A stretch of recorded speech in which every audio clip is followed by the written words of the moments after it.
हाँ, मणिपुर के चुराचांदपुर जिले में कल हुए इस उग्रवादी हमले के बाद आपका चैनल नॉर्थ ईस्ट लाइव आज उस स्थान पर पहुंचा जहां पीएलए और एमएनपीएफ के उग्रवादियों ने घात लगाकर 46 असम राइफल्स के कमांडेंट कर्नल बिप्लब त्रिपाठी के काफिले पर हमला किया था।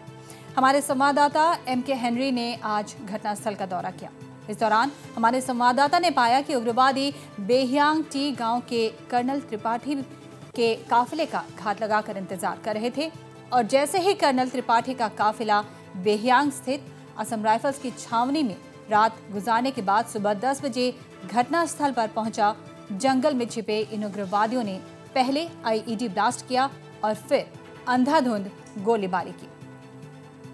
ये तस्वीरें हम आपको दिखा रहे हैं ग्राउंड जीरो से, जहां हमारे संवाददाता की रिपोर्ट आप देख सकते हैं और उनका काफिला जिस तरह वहां पर क्षतिग्रस्त हुआ था, आज भी वहां उसी तरह से रखी गई है। छानबीन के लिए मौके पर पुलिस की टीम भी वहां मौजूद है और जिस तरह की आप तस्वीरें देख सकते हैं, काफी घने जंगलों के बीच ये रास्ता जाता है और इन्हीं जंगलों के बीच ये आत्मघाती हमला किया गया।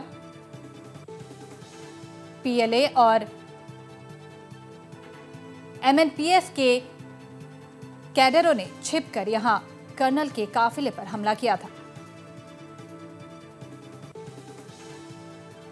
ये तस्वीर आप देख सकते हैं, ये तस्वीरें आप देख सकते हैं एक्सक्लूसिव नॉर्थ ईस्ट लाइव पर, जहां हमारे संवाददाता हेनरी ने पहुंचकर घटनास्थल का दौरा किया है, जायजा लिया है और तस्वीरें सीधे आप तक पहुंचाने की हमारी कोशिश है। इलाके में छानबीन आज भी जारी है और ये वही गाड़ी है जहां कर्नल का काफिला सवार था और यहां कर्नल त्रिपाठी अपनी पत्नी और बेटे के साथ चुराचांदपुर की ओर जा रहे थे। आईडी ब्लास्ट करने के बाद उग्रवादियों ने कर्नल के बोलेरो वाहन पर करीब 80 राउंड फायरिंग की। उनके पीछे के वाहन पर लेथोड बम से हमला किया गया और 7 राउंड गोलियां भी दागी गई। एक अन्य वाहन में भी 10 राउंड गोलियों के निशान मिले हैं।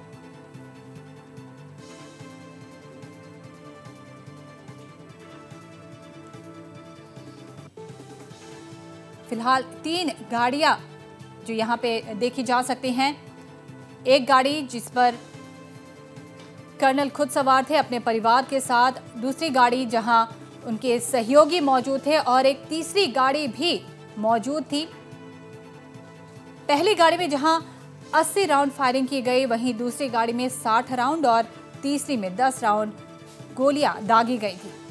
इधर घटनास्थल से कुछ दूरी पर जंगलों की ओर खून के निशान भी मिले हैं, जिसे देखकर संदेह जताया जा रहा है कि उग्रवादी भी हमले के दौरान जवाबी कार्रवाई में घायल हुए हैं। सुरक्षा बलों को खाली कारतूस और कई वस्तुएं घटनास्थल से बरामद हुई हैं।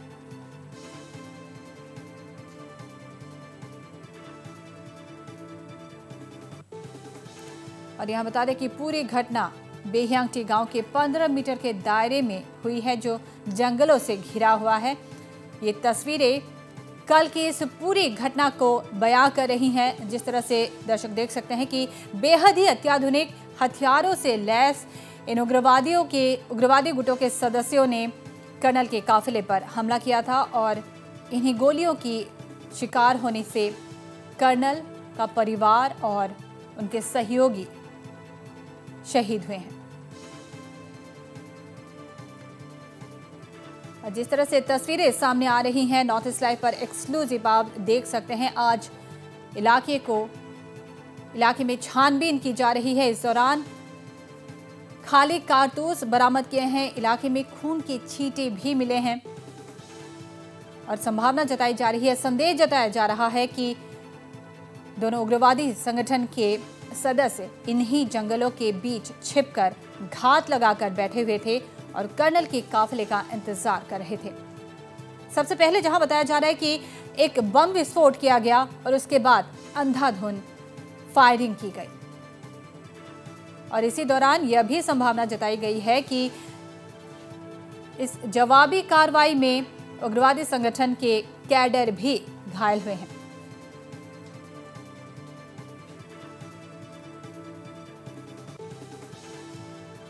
नॉर्थ ईस्ट लाइव पर एक्सक्लूसिव हम आपको दिखा रहे हैं। 3 गाड़ियां वहां आज भी मौजूद है। हमारे संवाददाता हेनरी ने घटनास्थल का एक्सक्लूसिव दौरा किया है और इस दौरान ये बात सामने आई है कि कर्नल के काफिले में 3 गाड़ियां शामिल थी और इन 3 गाड़ियों में कर्नल की गाड़ी पर तकरीबन 80 राउंड फायरिंग की गई। वहीं उनके पीछे के वाहन पर लेथॉर्ड बम से हमला किया गया और 60 राउंड गोलियां दागी गई।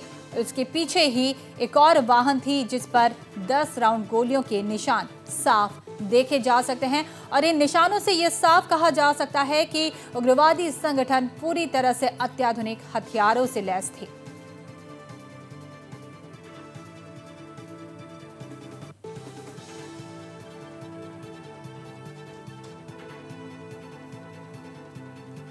They're at the ground zero where the ambush of the 46 Assam Rifle CO, Colonel Tripathi, occurred yesterday at around 10 a.m.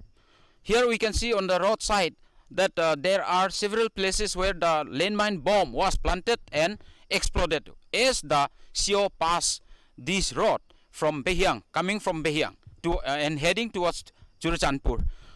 And to date, armies have collected evidence. And during the course of collecting the evidence, they have found that several splinter bombs and lethal bomb which was not exploded at the time of the ambush have also been collected. And we have approached the army officials to give a bite on how the incident take place. However, they denied giving bites and comment. Reporting from the ground zero, MK Henry for Northeast Live.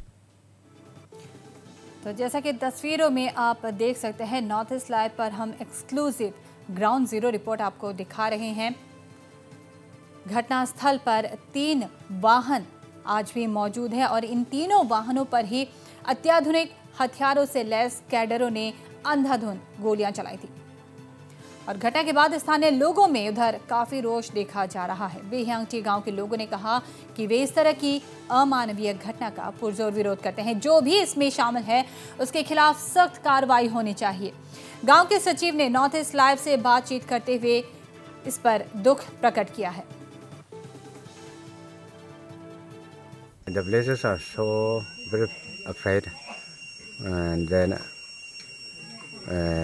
after the incident had, and we have come to the villagers with village authority, ZMA Behiangti unit, and some villagers